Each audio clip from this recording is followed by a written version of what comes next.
Well, my name is Annette, and on February 11th, 2015, my life changed drastically. I worked, I stayed home with my husband. It was just him and I, great times, fun times.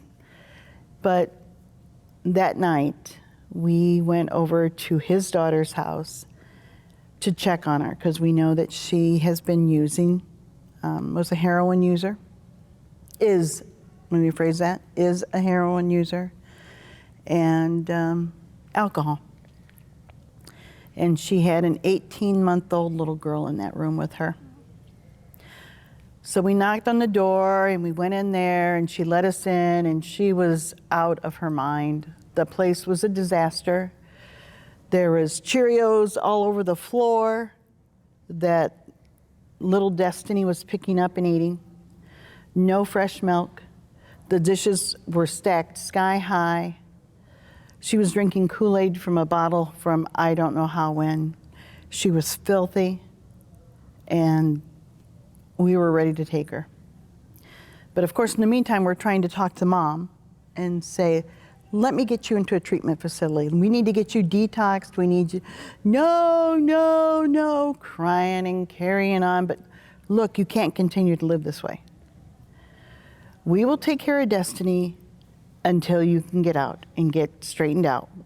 We'll take care of her. That's not going to bother us. So next thing you know, there's a knock at the door. And my husband got up and went to the door, and it was a police officer. And they said, we heard some disturbance. Some people called in because someone was yelling, and we're like, well, Kelsey's just upset, and we're trying to calm her down and trying to get her into treatment because that's what she needs. And he pulled my husband outside, and he came back in, and the police officer said, ma'am, there's a warrant out for your arrest. You have to go to jail.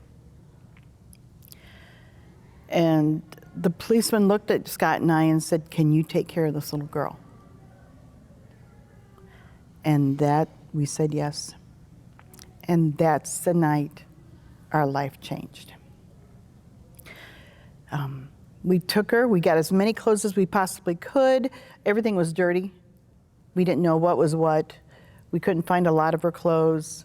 We grabbed the car seat, got in the car, and took off. They took her to jail. No, they took her to the hospital first because they didn't know if she was medically stable. Then they took her to jail, put her in jail, and from that point on, it has went downhill. We have this little girl today, over 7 years. We thought we'd have her for 3 months. She tried to get custody back, but it didn't work because she was still on probation. She still had outstanding bills and everything else to go on. But she had already lost her first daughter, who is 17 today, and lost it to heroin, doing drug deals in Gary with her husband at that time. So it's just been a rough ride because I didn't know at the time. My goal was just to take care of this little girl, whatever it cost. And it has cost me a lot. I get no help from the foster care system because we didn't go through that way. We didn't go that way. We went privately. So I had to pay for all my attorney costs for her. We get no child support from this mom. We take care of everything. Medical care we make too much money for Medicaid. We had to put her on our insurance. We pay all the deductibles, we pay all the co-pays. We take care of everything because we didn't want her to go into foster care. But yet when I tried to go to the court and say she needs drug tested, well, you'll have to pay for that out of your own pocket. So I love this girl dearly, and I don't want to ever give her away now because she's mine. But there's a lot of burden to raising a child that's not yours. And I have seen this little girl go through some trauma with this, because she did get visitation, and she gets to have her every other weekend. But some of those every other weekends are 3 to 4 months apart. So we don't see her. I mean, she doesn't come around. But her usage is heroin. And she also has a bipolar diagnosis along with that. So with her bipolar, she's either really mad at us or really happy with us, depending on what's going on. Last week, she was really mad at me because my little girl got to be the homecoming princess. And Mom showed up at the very last minute when she was getting announced.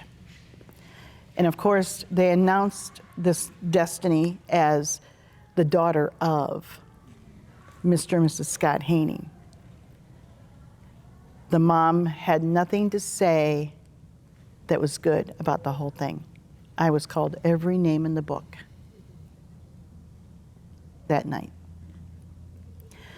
So we go through a lot of trials. We go through a lot of temptations, but it is a lot of things. It's an emotional thing. You want the mom to get help, but she's not getting help. She lies to us. She's using. She has different men coming in and out of her home all the time. When Destiny does get to spend the weekends there, I have no control over that. I can't get her drug tested unless I pay for it.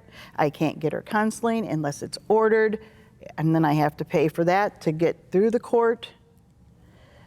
So there's a lot of different avenues there that are going on. Destiny's getting older. She's starting to tell me things. Last weekend, she had her. Mommy, or she calls me Mommy. Mommy, I spent a night at the hotel with 2 other guys my mommy had there. Why are you taking this little girl to a hotel and spending a night in a hotel with 2 other guys? How much power do I have over that? None, unless I pay for an attorney. So that's my story about Destiny and our lives. Our lives are great. We love her. We've paid everything for her. We would take care of her to the day I die, because that's how much this little girl means to me. But there is a lot of burdens and a lot of the usage that I see, and I really can't confront too much, because it also has to affect Destiny. And Destiny doesn't want to hear that her mommy's bad, or that her mommy's a drug user, or mommy's in jail. She just finally said to me yesterday, and this will be my last thing, is she said, I finally found someone else in my class who's living with a grandparent and not their mommy or daddy. And I said, Destiny, you're going to come across that a lot more than right now. Or there's going to be different parents, or there's going to be different situations. Every family is just not mommy and daddy. And she goes, well, I'm glad that you're my grandma and grandpa. So, yeah. That's my life, is raising an adorable 8-year-old girl. It's more common than you think. I used to work for Head Start. A lot of grandparents raising children. Mm-hmm. Yeah, the little kids don't see that yet, though. You know, she's in 2nd grade, and she doesn't have the whole concept of that yet. Her older sister doesn't want anything to do with her mother at all, because she's 17 for one, but the mom also tried to give up guardianship or her parental rights to the dad, and she had overheard that. So Shay doesn't want anything to do with her mom. Nothing. Won't visit her, won't take her calls, won't take her text. She wanted to give me up. I don't want anything to do with her. I'm just glad that you've been willing to step up, you and your husband, because one thing that we don't talk about, we talk about all the deaths and people dying and overdosing and all the things that are happening. But there is a whole generation of kids right now, either in the foster care system or with their grandparents, if they're lucky, being raised right now because of folks that are dead or in jail or incarcerated because of their addiction right now. Mm-hmm. And one of the biggest predictors of other mental health and addiction issues are trauma. And so you get a lot of kids into the foster care system or people that don't have that same family connection to them, and we're setting up ourselves up for a whole nother wave of people that are, going to have addiction and substance use disorders and stuff. And grandparents that are burdened financially and they want to do it, they want to help, but it's also something they weren't expecting or planning for either. So I just really appreciate what you're doing, and it's tough to have a front row seat to see that. Oh, yeah. Yeah, and people don't really realize that. I have some very good friends, and they help. They're like the aunts and uncles, and they help with just finding a babysitter. I'm out of that stage. I haven't had to find a babysitter for 30 years. Don't have them on speed dial anymore. No, Right. I don't have them on speed dial, or just, hey, I'm dropping you off today, Yep. but I don't have that luxury anymore. And a lot of my friends are retiring, so they do help, but they're going to Florida. So when Destiny gets sick, it's going to be me that has to stay home from work and do that. But I have to also continue to work to help raise her. So. I'm really surprised to hear that there isn't some help for you. There's not. It's a topic that's been brought up a bunch of times. Your situation, unfortunately, it's not unique, and there's a bunch. There's a lot, and this gets brought up a fair amount of where's the relief valve? Where's the place I can call and get some support, or where's the fund that can help pay for the insurance or something for the kid? Like, those are big costs. That's just not an extra mouth in the household, which is, that takes some money, but insurance premiums and all that stuff that's a heavy cost associated with that. Yeah, dental work. Yeah. $3,000 worth of dental work. Okay. And these children, a lot of times, if the birth parent has been on drugs and things like that, they will have issues themselves. I was also the disabilities manager, and you see that a lot, that these children need some extra, like you said, counseling, and just for an older person, it just puts so much stress on you. Unbelievable. Tired. Oh, yeah. I get tired. So I'm going to ask you some questions if you don't mind. Yeah, fire away. I was going to say we'll start hearing a little bit about it from the other side of the story, but go ahead. We can do the questions piece first. Fire away. Okay. So I'm in a situation where the finance kind of thing is going on, and you just mentioned that too. There is nothing out there, correct? Unless they go through the foster care program. It's different if people take formal channels, but that still isn't that easy. There's a lot of complicating factors. There's a lot of reasons that you probably don't, not like any nefarious ones, but sometimes it's simpler just to have the grandparents with some stuff versus foster care system, and I certainly understand why people don't want to engage in that process at all. It's just, yeah. And so I think that makes the limited resources that are there become even harder to get when you haven't traveled that path, I think. Yeah. But I'll tell you what, the other thing is that the thing that changes our situation that you're talking about, grandparents and taking on this responsibility, is the power of the testimony that you just told, right? I wish that data dictated policy and we could say, okay, we've got X amount of kids in grandparents' homes, we need to create, a funding source to help them out. That doesn't do it. But a grandmother has had to help work through a child with addiction and then take on a grandchild.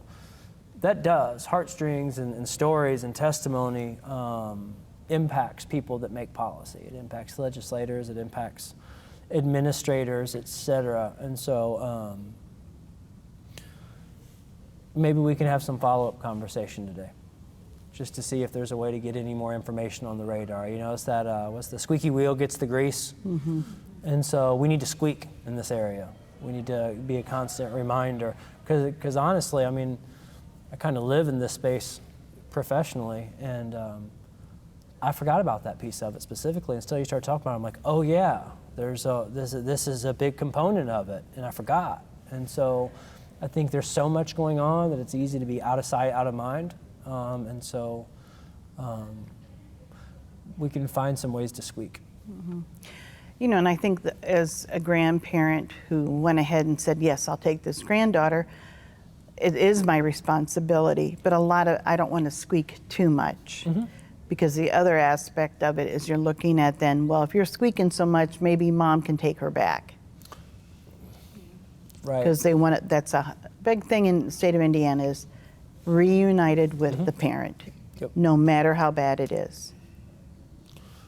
I think they're trying to find a sweet spot there. You know, I think that there's some situations where children have got pulled probably prematurely where they weren't at risk. And then there's other ones where they probably didn't do it, you know, quick enough or fast enough. But you're right, in general, the overall temperature of the state is they want kids back with moms. And trying to establish what's acceptable and what's not is a really dicey area. You know, is somebody that drinks too much, is that a reason to pull a kid? Is somebody that smokes pot a reason to pull a kid? A lot of people to those questions would say absolutely not. You know, that's not a safety issue, that's a personal preference. But for not everybody it is. You know, if you've got a severe alcohol issue and you're putting people in bad situations, it's just very, very nuanced. It's complex. I wish there was easy answers to a lot of the things that we're talking about. There's just not. There's not at all. And to your point, yeah, at what point do they want to, you know, shift that back the other way? Hopefully not simply because somebody's asking for support. I would hope that wouldn't be the catalyst for it. Yeah. I don't want to step on your toes, Brandon, but No. that just proves what your story, and that proves to me is that addiction is a family disease because everything kind of filters down to all the supports, and they have to deal with things a certain way. And one of the good things about our grant is we have education for family members that are dealing with situations like yours that can help them understand addiction, because this person isn't making decisions with a sober mind. And it's hard for sober people to understand that, I think. So I'm done. No, I agree, and it definitely is. And one of the things, so this is what I do professionally, right? I run a nonprofit. I consult for a variety of federal agencies, state agencies, et cetera. My education's in addiction. I got a degree in addictions counseling, but where I've gained my most insight from is being somebody in recovery, being somebody that has substance use disorder, being somebody that was a heroin user, being somebody that wasn't engaged with my kid for several years. And so, you know, my goal or my thought was when I got into recovery was that, you know, if I could go get an education in addiction, I could go help some folks. And you fast forward a bunch of years, and it's often the life experience that ends up being the great teacher, right? Like what you're living on a daily basis gives folks more insight into our systems, our responses, everything else than any textbook or class or lecture could ever teach. And so one of the things one of the ways that I like to tell my story or to talk about it is in the context of that, of our addiction treatment system and how people find recovery and what my path looked like in that and where there were failures, where there were barriers.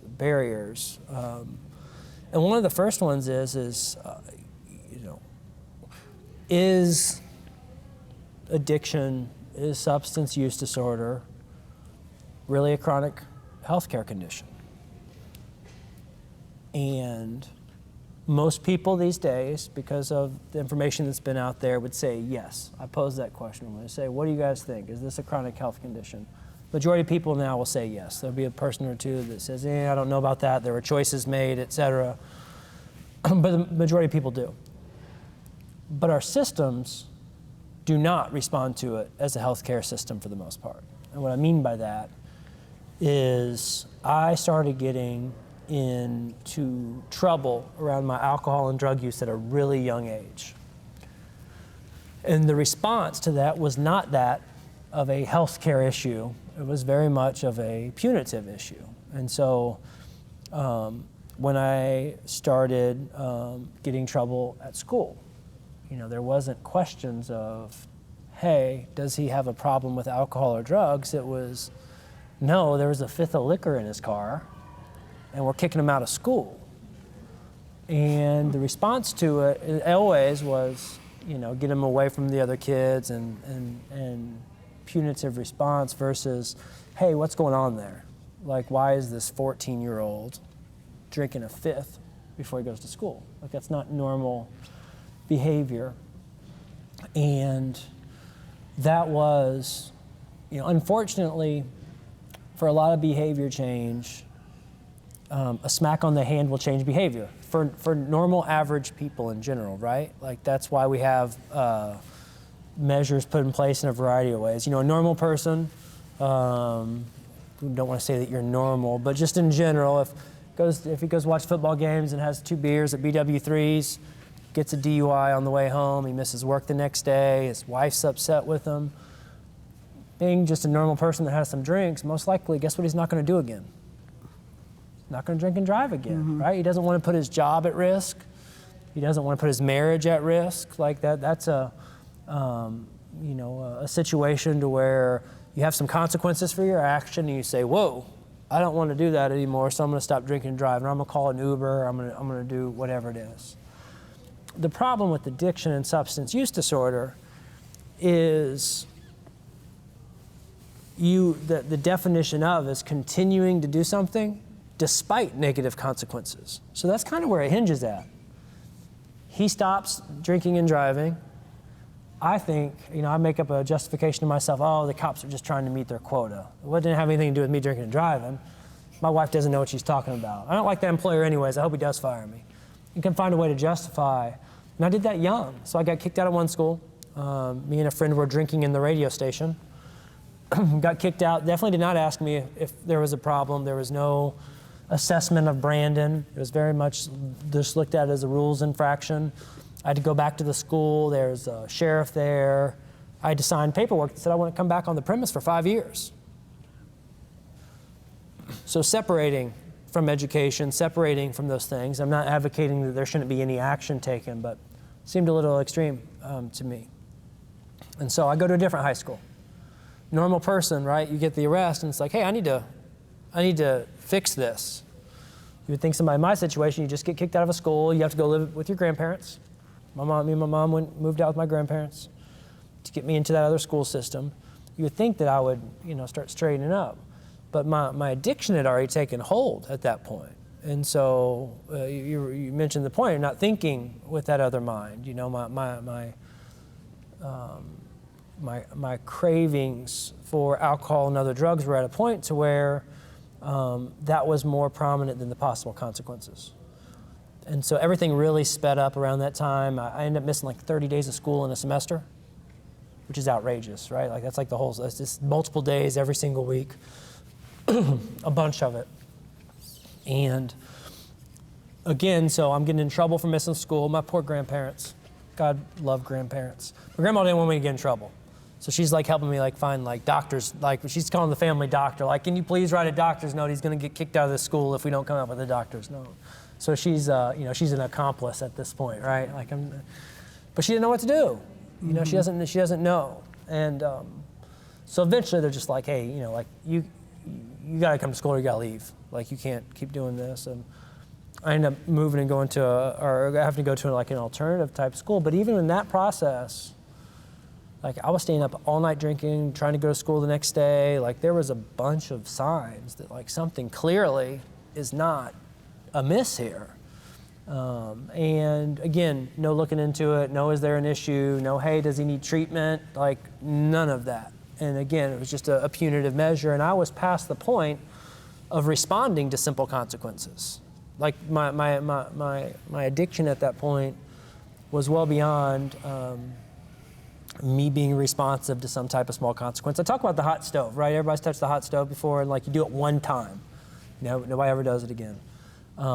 But with addiction, it's like you go up and you keep touching the stove. Like even though you know it's gonna burn you, if I have this drink, if I do this drug, I'm not gonna see my kid, right? Or I'm gonna end up in a bad situation or whatever it is.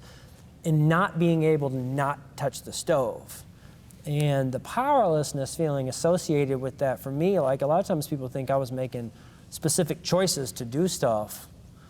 And while there may have been a lot of free choices in the beginning of my process, once my addiction got going, like that was a foregone situation. Like it just was, I did not have the mental capabilities to like, just don't do drugs, just stop. And that was most people's recommendation, right? Like, why can't you just quit doing this?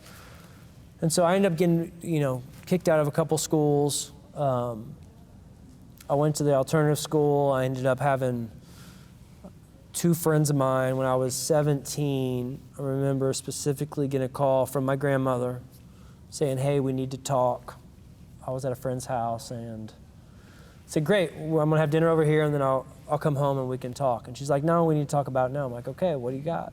And she says, I'm on my way over. I'll be there in 15 minutes. And I knew that was bad because she would have just talked on the phone if not. And she got over there and she proceeded to tell me that they had just found my best friend murdered, or at that point they didn't know, shot multiple times, and another really, really good friend of ours. And I wish I could give you some play-by-play on how it happened or my response. I just remember a bunch of yelling and crying, and it was just devastating. Like I just found out my best friend Evan had been murdered, or shot at that point. We didn't know he was murdered. And so I'm in a situation, like I had this situation happen, obviously hard to deal with.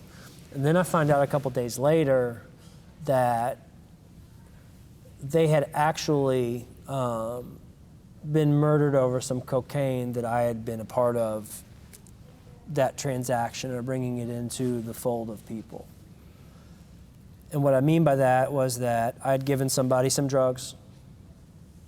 My friend Evan and Terry broke into their house while they were gone, took the drugs.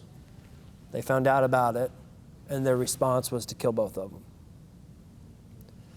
And so I know, as a grown man, that I didn't make 2 people kill 2 other people. That's well beyond my responsibility as a human being. But the 17-year-old Brandon did not know that, and was very much caught up that if I had never introduced those drugs into the situation, this never ever would have happened. And it was hard to carry. Like it was really difficult, the idea that I advertently or inadvertently played a role in friends dying. It was also, though, the first time that I started to look at whether there was a problem or not. Because that's a big consequence. That's not getting kicked out of school. And to complicate it, the Evan and Terry who were shot and who died, the 2 folks that did it were part of our friend circle. They were part of our group. They weren't maybe completely on this inner circle, but we interacted on a regular basis with all of them. One of them's dad was a detective, and thank goodness he actually ended up coming forward and saying, hey, this is what happened. For his honesty, he got a break. And by break, I mean he only has to do 55 years in prison. 18 years old, 55 years in prison. Like it's not a death sentence, but it's not far off for a family. The other one ended up getting 65 years. And so you talk about family disease, but you also just the impact and ripple effect that these situations have on groups of people. And so you got 2 kids that parents will never see them again, or families, and then you've got 2 other kids that their lives are changed forever as well. As a result of that, another person in our friend group several years later died by suicide. Couldn't deal with it. He could not deal with the fallout of that situation. And it's impacted all of us in some varying ways. It's the first time I ever tried to get a hold of my addiction. I started, unfortunately though, not having a bunch of knowledge. I saw cocaine as the problem. It wasn't the alcohol or the LSD or the other things I was doing. It was specifically cocaine, right? Because that's kind of what was involved in this situation. So I stopped messing with cocaine. And the result of that is I got 2 DUIs over the next couple of years. right? Because I started using alcohol instead of the cocaine I was using. And again, consequence. And it just was not impacting, it wasn't the consequences were not affecting me as far as changing my behavior at all. During that time, right after my first DUI, I ended up having a daughter. Her name's Riley. Her mom watched me get arrested at 8 months pregnant on the front porch, me getting pulled over on the street in the neighborhood. I started drinking every night heavily after I got off work, but in the household with her, I was living with Christy, was her name at the time.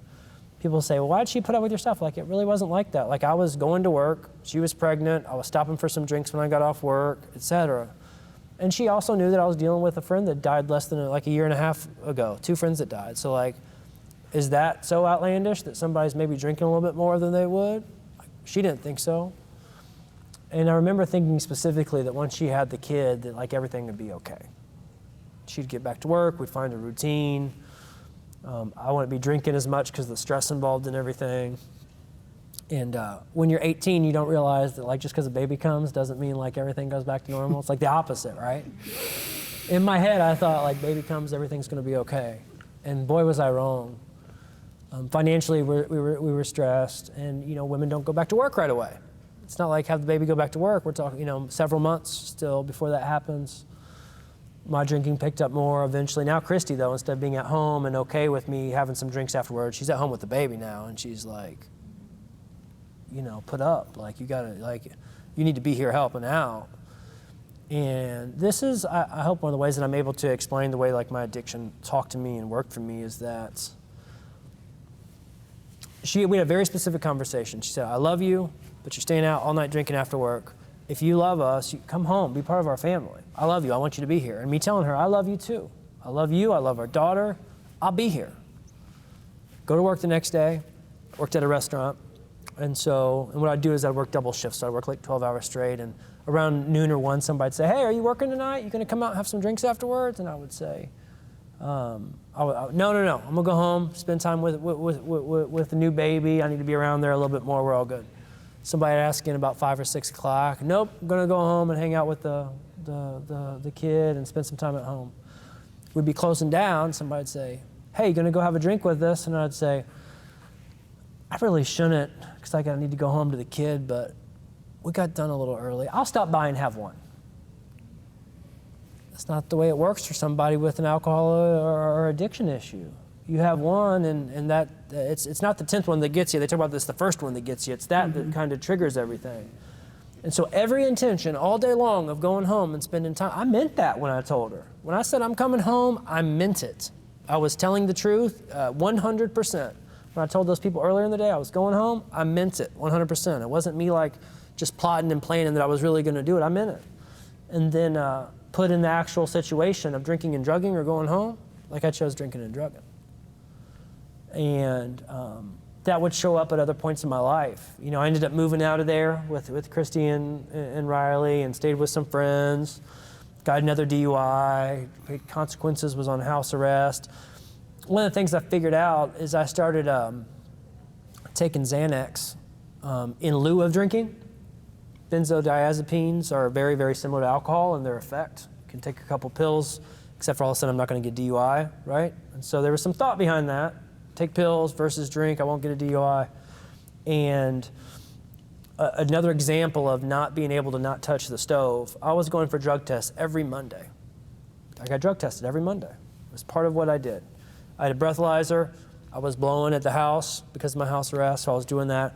So what I figured out was that if I went to my drug test on Monday, I could take pills like on Tuesday and Wednesday, and I'd be flushed out again by Monday. I remember stopping by a restaurant. Actually, I wasn't on house arrest. I was just on probation. I didn't have the thing. I was just on probation, but weekly drug testing.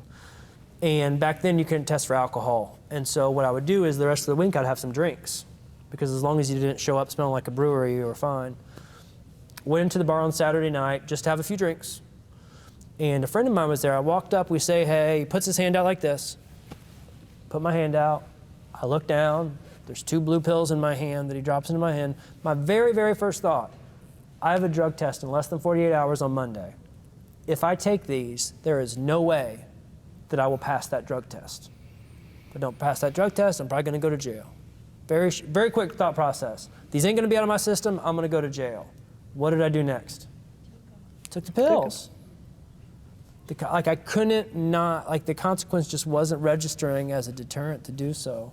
And so there's been a couple moments throughout my life where I've really been faced with those types of things to where using represented a very immediate consequence. Not like, hey, this is going to happen later on in life, but hey, you're going to go to jail in 2 days. And I did. It's exactly what happened. I took the pills, I got my drug test, I failed the drug test, I went to jail for 15 days for a violation of probation. Things continued to spiral. I jumped between drugs, right? I stopped using the cocaine so I could do alcohol, and then alcohol got me 2 DUIs, so that was the problem, so I started doing pills. I've been in recovery since 2008, and I was part of that cohort of the original kind of Oxycontin to heroin to IV cohort of groups. That group from about 2006 to about 2012, before they started redoing all the pills and stuff like that. I was part of that group. And so I was taking a bunch of Xanax so I wouldn't drink and get a DUI because the judge told me I was going to prison. That affected me enough to switch what I was doing a little bit. So I started taking Xanax, started taking Vicodin. Vicodin stopped working, started taking Oxycontin, and then ultimately ended up going on into heroin. Can I ask you a quick question? You're mentioning all these medications. Did you get them from a physician or did you get them off the street? Street mainly. Okay. Every once in a while. You can't get a big enough supply from a physician to uphold that type of habit. I mean, I was taking 10, 15, 20 a day, so I would have ran through a month's prescription in a matter of a couple days. But at that point, they were prescribing so many. That's why I was asking. Every grandma in town had a bottle of them, and Yeah. every grandma in town had a bottle of them in their medicine cabinet. That's not the case anymore, but it was. It was. then, That's for why I was sure. wondering if a doctor had prescribed them or not. And that's the case too. And that's important to know, just education-wise. People that actually just take prescription medication, specifically opioids, as prescribed, rarely is there an addiction related to that. It's almost always in conjunction with buying something off the street, taking extra, having fun. It's do we need doctors prescribing less? Sure, but do we need to do it at the cost of cancer patients not getting pain pills? Absolutely not. We need to make sure there's good uses for those things still. And so there's a balance somewhere in between, but I was getting all my stuff illicitly for the most part. And that's how I got introduced to heroin. I had somebody I was buying my pills from. That person went to jail, and I was searching around for other things, and I couldn't get hold of them. And so somebody kept saying, well, I've got some heroin if you want that. And I was like, you guys are drug addicts. No, who do you think I am? I'm not messing with that stuff. And eventually after a while, I did. I ended up being an IV drug user. I'm not going to stay in all the details, but it was a long couple years. And the way dependence works, it's just, it's tough. You guys all know, I'm guessing, the withdrawal, if you stop taking opiates, you get sick. It's kind of like a flu. It used to be when I took those pills, if I stopped taking them, I may feel a little bit bad, but it would be a couple days later, and it wasn't very immediate. Once I started doing heroin, it happened almost immediately. So I would use at night, 10 p.m. at night. I would use. By the time I woke up in the morning, full-blown withdrawal. Full-blown withdrawal. The worst flu you could ever imagine. So you start thinking about work. You can't go to work. Just think about it. Think if you had the worst flu you ever had. It's coming out you're not going to work. And so that's where you start having issues with, okay, well, you can't maintain a job now, or I have to be late to work, right? Because I have to go pick some up on the way. Well, then all of a sudden I'm late to work every single week. And eventually the job falls through. Job falls through, you start getting desperate to come up with resources in order to fulfill that habit. When I'm working, I can maintain something at least. I got some money coming in, I can, but it becomes hard to come up with $100 a day when you don't have a job, right? And so I was, I followed the path of what many people do when they end up in that situation. You start resorting to either a couple things. One, dealing drugs, or two, stealing. And I, did both of those things. And my poor family were the biggest victims of the whole thing. I was taking everything that was not bolted down in my family's households, just trying to keep up with that habit. All of it was revolved around staving off withdrawal. The whole thing. Like everybody thought it was personal or this or that, or I was doing something because I was upset with somebody. The entire thing was me just trying to get resources to not be in withdrawal. That was it. Like there wasn't a bunch of magic behind it. But there was a bunch of collateral damage as a result, a bunch of collateral damage. So I ended up with a couple arrests. I was in and out of treatment a bunch of times. I think that I went to 7, 8, 9 different detox facilities, just in and out a bunch of times. And I went once, the very first time. I stayed sober for 9 months. Unfortunately, I got this idea that, okay, well, if I do use again and if it gets bad, I just need to go to detox again. Because it worked. Like it worked the first time. Like I stopped using. 9 months is a long time. And so when I did go back and use, I had that thought. I'm like, okay, if this goes south, I know what to do. Go to the hospital for a week, I'll be good. It just wasn't that simple at all. And so what I ended up doing was that things did get bad again. I went into detox again, but I didn't stay in recovery anything like 9 months. I was using almost immediately when I left. And it started this cycle of things crashing and burning, going into detox, getting out, and then using again in short order. And it ended up at a point to where I would go into detox or or some type of treatment facility, and I would leave halfway through it. It'd be a 30-day treatment program, and 15 days into it, that craving to use would be so overwhelming that even in a treatment setting, it was so overpowering that I would just leave to use. And that is just the level of kind of, I don't want to say madness, that's not an appropriate term, but like the level of addiction and addiction craving in my head being that intense was really, my family was just baffled. They'd feel so good, like, oh my gosh, she's finally into treatment. They'd argue with me for months. I'd finally get into treatment and then I'd leave a week later. My mom would just start sleeping well, knowing that I was in a safe spot. And so. Can I ask you a question? Mm-hmm. Going back to when you started this at 14, can you, in your own mind, why do you think you started doing that? So do I remember when I started using, kind of what was the reasoning behind the beginning of use? 14. Fun. So fit in socially. At that point, people were kind of starting to drink at like high school parties. I hung out with kids that were just a little bit older than me. And so I was hanging around with more 16 years old, high school kind of age. And those parties had alcohol there. And a lot of them had, I don't know if I'd call it entry, but less potent drugs, right? So you're going to have marijuana there, or possibly some other things like that, and then LSD gets introduced a little bit slower over time. Did you come from a family that was acceptable to do that? Not really. I had some immediate family that smoked pot. So that was, and it wasn't out in the open. It was kind of like knew that these two people did that. My family, middle class. It was just me and my mom, but I had grandparents, aunt, uncle, other family. They drank at most social family gatherings, but they had a couple beers around the pool and a glass of wine with dinner. Like I don't have childhood memories of like Uncle Jimmy getting trashed at the family. So it wasn't a partying type of atmosphere that I grew up in. I remember having fear around using the first couple times I used. That's what I was going to ask you. It didn't scare you to? So this is a unique perspective, and not everybody shares it. I was an 80s baby, so I was during Nancy Reagan and Just Say No and all that stuff. Mm-hmm. I was told if you tried cocaine just once, you could die. In that messaging, and so what happened when I tried drugs and nothing even remotely close to dying happened, I thought everything I had learned was a lie. I immediately said they were all full of crap, and it was a scare tactic, which looking back now, it was kind of a scare tactic.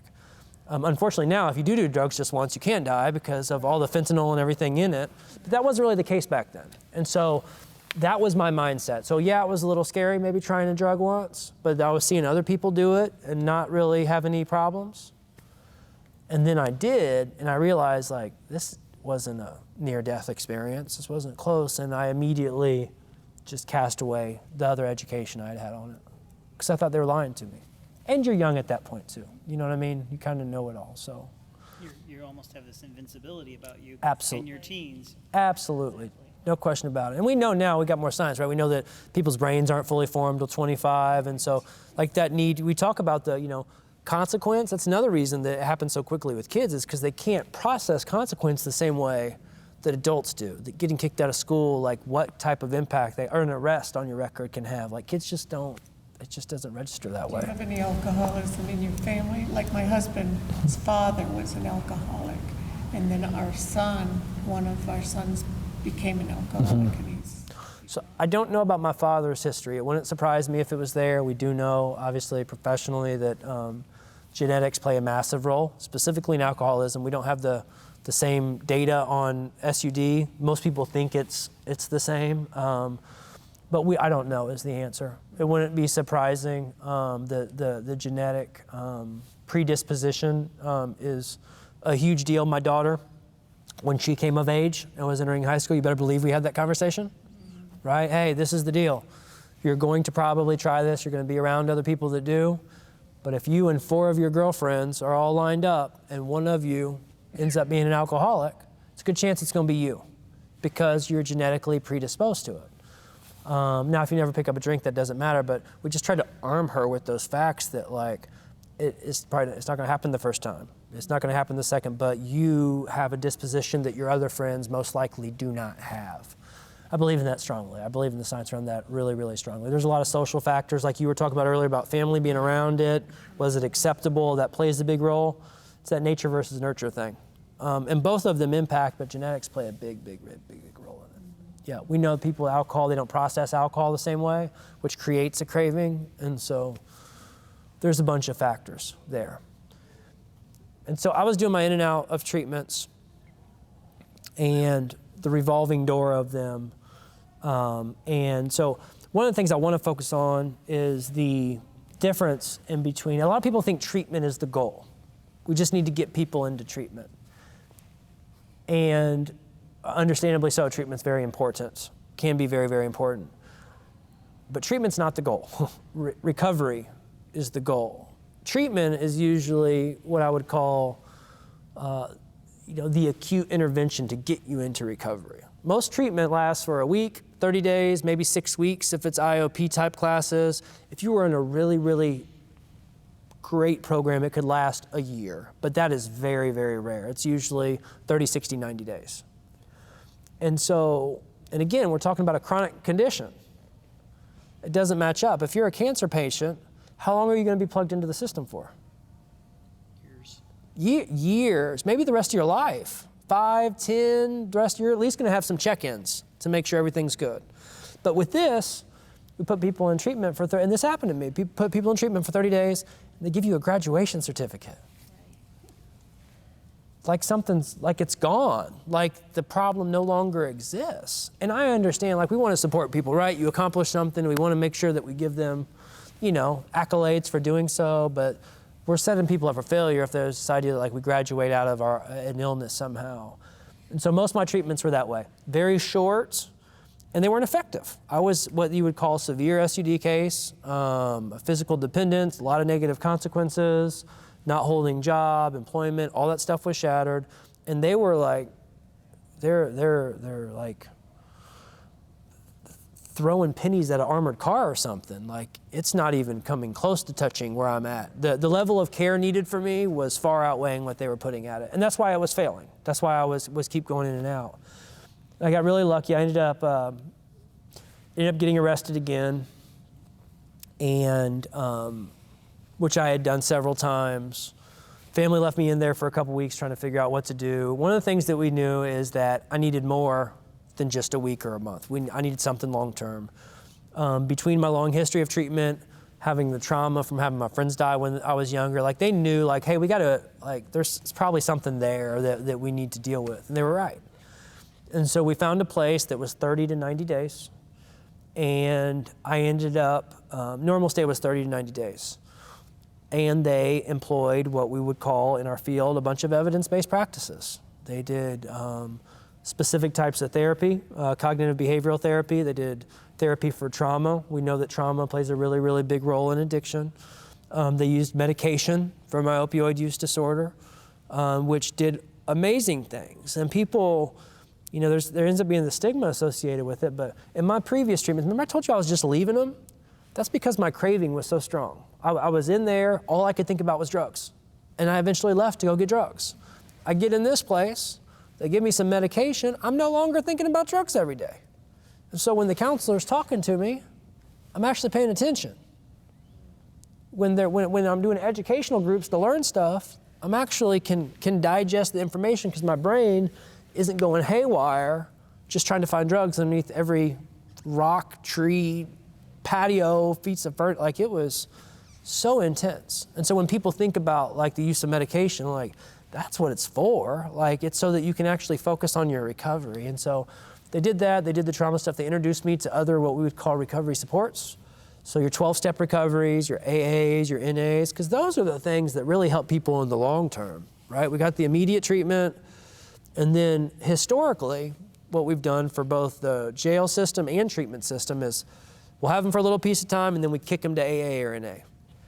And I am a huge fan of 12-step recovery. It's part of my story, but it's not for everybody.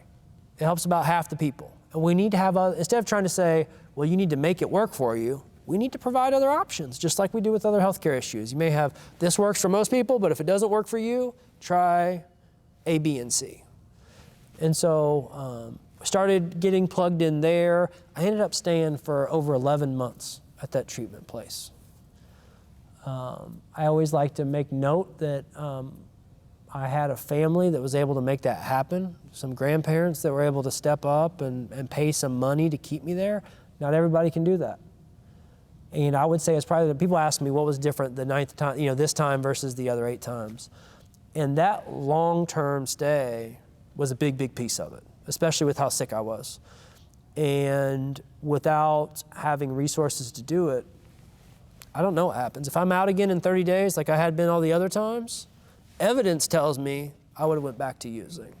But it really allowed me that, you know, I wasn't really getting cleared out mentally for, I don't know, 90 days, somewhere around there, and started kind of pulling things together and got a job waiting tables back in an industry that I had used to work in. And, you know, so you've got when we talk about recovery, goal being recovery, the programs that we oversee, like, they break that down into 4 main areas, because recovery is more than just the treatment, the healthcare piece. So the healthcare piece is one of it. Home, having stable housing is another part of it. I was living in this treatment place, and then they kind of turned into like a halfway house. You guys familiar with what halfway houses is? Recovery residences. They're houses where people go and they live with other people in recovery. And so that they're around other people doing the same thing. There's often counseling, things like that, so you can get support, so that people aren't going back into bad situations where maybe they do have parents or loved ones using. And this provides a safe, stable housing. And that's kind of what that treatment center was like for me the last 6 months. And then you've got purpose, which is schooling and job, and then community, which we talked a little bit about, the 12-step recovery, faith-based, et cetera. And so for me, you look at those 4 areas. The healthcare was happening. I was getting counseling. I was getting medication. I was in a treatment center. The home place was happening. That's where I was living at. Purpose, I got the job. I quickly moved up. And this is kind of how can we help in our community with employers and such? So I got that job. I had a bunch of experience in the area, so I quickly kind of moved through the ranks: server, bartender, trainer, supervisor, and I'd worked there for a couple years, and I was starting to go to school. I was making the schedules, I made the bank deposits, I opened the restaurant, I closed the restaurants, I had the keys to the building, all that stuff. But they wouldn't promote me to a manager because of my criminal history, my DUIs. They had a policy in place, said you couldn't have any felonies. And I had a felony for my DUI. It wasn't from drug dealing, it wasn't from theft, right? Theft would be a big deal, right? You have money, I understand that. It wasn't from that, it was from DUIs. And so despite the fact that I was doing all the work of a manager, They wouldn't let me do that. Some people have said, oh, well, they were doing that specifically because they were paying you a much lower wage. It would have cost them more money. I don't think that was the case. But it was true. You know, I was making $14 an hour versus managers like 22 or 25, which is a big, big difference. And it's important that we have champions in our life, because I had a champion there. One of the regional managers had a family member who was an alcoholic, and she just thought the whole thing was absurd. She's like, you do every function of a manager. You have keys to the building. If we were worried about you doing stuff, we wouldn't give you the keys to the building. You got the bank account numbers, you take the money, you do all this. And she ultimately advocated. She said, look, this is ridiculous. We got board members, we got executive leadership who have DUIs. The idea that this isn't somebody new we're hiring from the outside. We know him. He's worked here for 3 years. Like, are we really gonna place more value on this old piece of paper than we are what we know? They changed their policy. And so I was able to go into management. I think it worked out well for both of us. I ended up being a GM of a store. I ended up being a regional manager that oversaw multiple stores at one point. And none of that would have happened without an external ally, is what I'm saying. So we all have got places where we work, right? What's the policy there? Can somebody come get a job at the place if they have it? If they can show they're in recovery, you know, that can maybe it is you can't unless you can show, hey, this is alcohol and drug related, and I've got treatment for it. I'm healthy now. I'm not the same person I used to be. And so I ran into barriers there. I started doing, right when I got my degree in counseling. By the way, it took me a year to get into school, a year, because of my criminal history. I understand the need to keep campuses safe. I do, I truly do. I don't have nothing violent on mine though. And there was a box they specifically, you got to check, said, have you been convicted of a drug-related offense? Not violence, not murder, not some type of abuse. Specifically, have you been convicted of a drug-related offense? I had to check yes. And that spurred a whole list of things. Boards I had to apply to, treatment records I had to get, et cetera. And it took me almost a year. Well, it was a year, but it's because I couldn't get it done in the first semester to go to the next one, so it took a calendar year before I got into school. So again, how do we look at those policies to prevent that? Because we're really if we want people to grow and become members of society, we gotta be reasonable with the markers we put in place. So I got my degree. First job I had was working in a county jail. Same situation, I really feel fortunate, but again, it highlights the need for advocates and allies. And so I'm trying to start working in the jail. You have to do a background check because it's a jail. We know my background's gonna come up. The owner of the counseling company says, don't worry, the sheriff's understanding guy. He knows most people in recovery have some records, so it's not a big deal. Apparently mine was a little bit too extensive for him. So the sheriff's like, there's no way I can let him into my jail. Like, have you seen his record? Which it is pretty bad, it's long. Mostly minor in consumptions, DUIs, some drug possessions. And thank goodness, the owner of the company asked the sheriff, he said, look, that was a long time ago. At that point, I've been in recovery for 6 or 7 years. He said, at least sit down and have a meeting with him. And if you're not comfortable afterwards, then we'll part ways. And to the sheriff's credit, he did. He sat down, and some of the things we found out were that we were alumni of the same college. We went to the same college. He found out about some of the work that I did in the community. And he, by the end of that meeting, he was thrilled to have me in his jail working with the guys in there. And that's really grown. Like, we took that program that we had in that jail, the Attorney General, Curtis Hill at the time, recognized that as a best practice. We put that program into 8 other county jails around the state. And so me getting to work with the sheriff, who almost kicked me out of his jail, got to go around and help implement programs. And again, part of that's me and somebody in recovery, but the other part of that is an ally that's not having an addiction issue or substance use disorder. He relates, tobacco and chewless tobacco about him knowing like he had a cancer issue and not being able to stop. Same powerlessness, right? Like, I know there's a consequence, but I'm not able to stop. And so he could identify a little bit there. And, being willing to take risks when we work with people, right? They got to be educated, right? We're not going to lead with the chin, so to speak, but that had a huge impact on me. That work right there got me linked up with the Attorney General's office, where I was part of his opioid task force at a state level. which was also when I got into my current role. I went from that treatment center that I was a counselor for. I ended up being the CEO of that company, Proactive Resources. And then I got a person that is in my current position was retiring. And it was a position that dealt a lot with legislation, et cetera. Something I had interest in. I got to go testify for the first time ever at the State House. It was for a second chance legislation, so that if you have felonies, after so many years, they get expunged. And they approached me, they said, hey, this is part of your story, like, will you come tell the story? So I went to the Senate Judiciary Committee. I'd never stepped foot in the State House before. I get there, I'm all starstruck, and the building's all big, and there's all these people behind, desks, and they got the little mics and the whole nine. And my goal always was to be a counselor. And it was to work with families and loved ones, like we were just talking about, to try to impact people. And I left that day, and it dawned on me that policy change could help tens of thousands of people. And I immediately was like in love a little bit. I was like, that's what I want to do. I want to do that. Not that I don't want to do the other stuff a little bit, but this is really what I want to do. So I did research. There's only about 2 people around the state that really, at that point, did what I currently do. Because it turns out there's not a bunch of people lobbying for the good guys. There's not a bunch of people, consumer lobbyists, so to speak, that go advocate on behalf. And when one of them retired, I jumped on the opportunity to apply for the job, ended up getting it, and I've been able to do a lot of really amazing work, both in the state and around the country. I helped with the governor's Know the OFACs campaign, Know the Facts campaign. It's a big stigma reduction campaign, being part of the first round of people that did it, and then I've helped them find a bunch of people to do that campaign. I have worked with the Supreme Court of Indiana. Our state Supreme Court Chief Justice cares a lot about this topic. I've gotten to work with her on her National Judicial Opioid Task Force and as an advisor.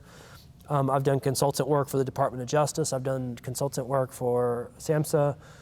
I've been to the White House to speak on addiction workforce and done current work in another White House. So I've done work with 2 different administrations. I'm a heroin user in recovery. And so this idea that just because somebody has a substance use disorder that somehow they're not valuable or somehow that they can't be educated or that they can't contribute is something we got to bust up, I think.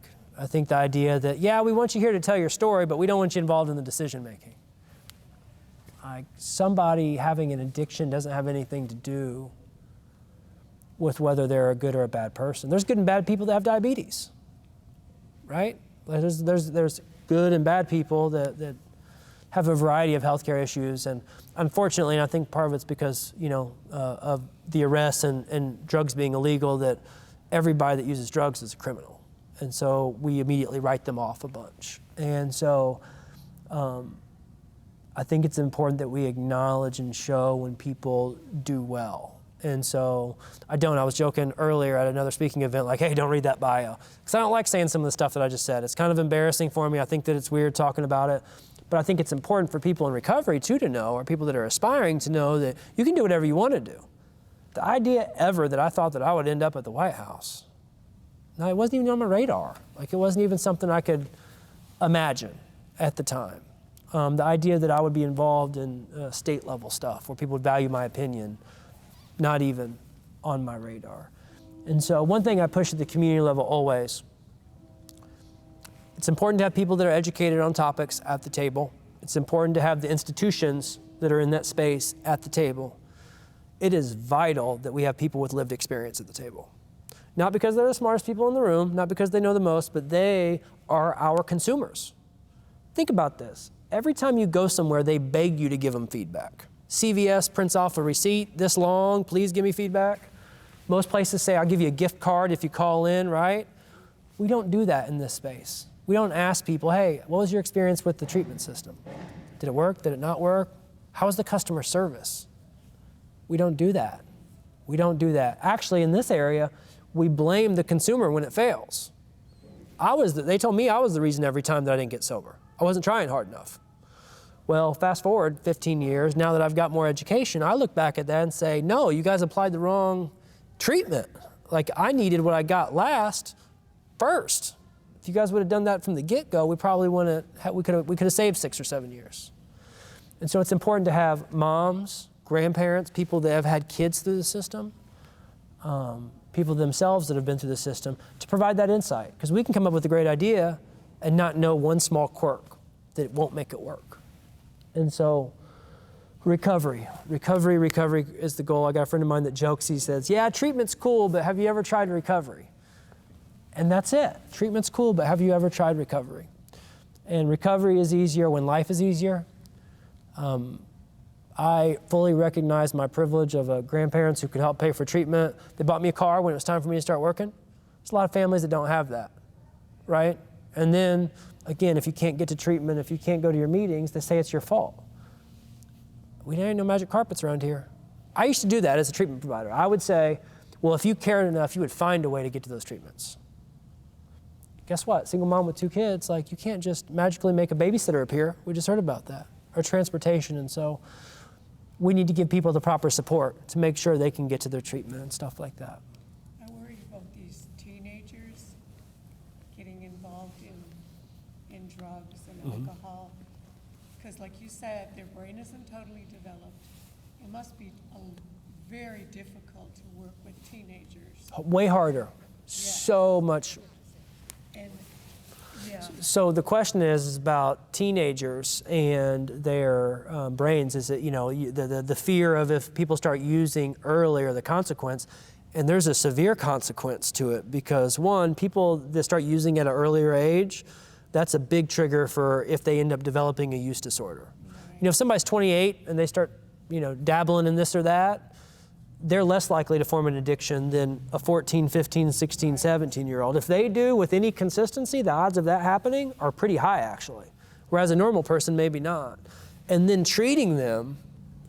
You still get that 14-year-old brain.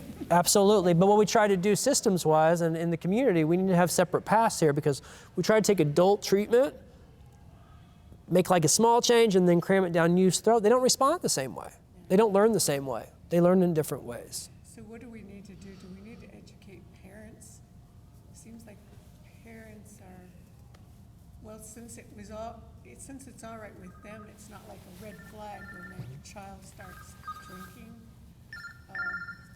See, I was brought up in a home that we don't drink. We just don't drink. Right. And so it wasn't, and like my husband, his father was an alcoholic, but it was such a bad situation that he didn't want any part of it. Right. So he's never drank either. It can go 2 ways, though, right? So one of the question is what do we need to do? Do we need to educate parents? But then our son did. I mean, he wanted to go have fun, and it's kind of like a personality type. Different personalities maybe get involved in. I think it's education across the system. Yes, parents. Yes, others. And the need for honest dialogue. Because it used to that punitive approach. People aren't going to talk about stuff if they're going to get in trouble. And so you need to have relationships with schools, with parents, et cetera, that say, it's okay to talk about this. I'm not going to ground you for a year if you tell me you drank last weekend. Like, we just need to have more honest dialogue so that we can have a real conversation and then get people the help if they do need the help and set up a situation to where a kid can say, yes, I have a friend that uses, right? I'm a little worried for them. If they think they're going to get in a bunch of trouble, they just won't do it. And so there's certainly a lot of work to be done. I'm trying to get a breaking point so you can cut it pretty easy. Yeah. Oh yeah, we're 5 till 3. So I thought we were 2:45 and then take questions for a few. Do we want to do any questions? Are we done? What do you want to do? Anybody else has another question? Does anybody have any? Just whether it's on this or off that. I think that some of the points have been really, really good that were brought up. Sounds really familiar. Yeah. 2 things that I struggle with the most, I think, is recovery capital for people. Like you commented on, Brandon, because that allows you different choices. There's a reason doctors recover at a super high rate. They've got financial resources, they've usually got family support, they've got a bunch of recovery capital, to your point. Sorry, go ahead. And Beth is our peer recovery coach, and she really understands recovery capital. That's so important.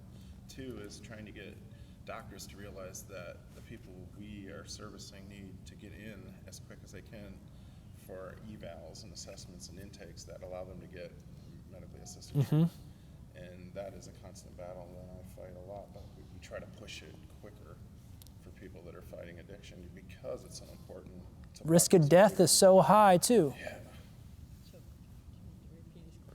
Absolutely. So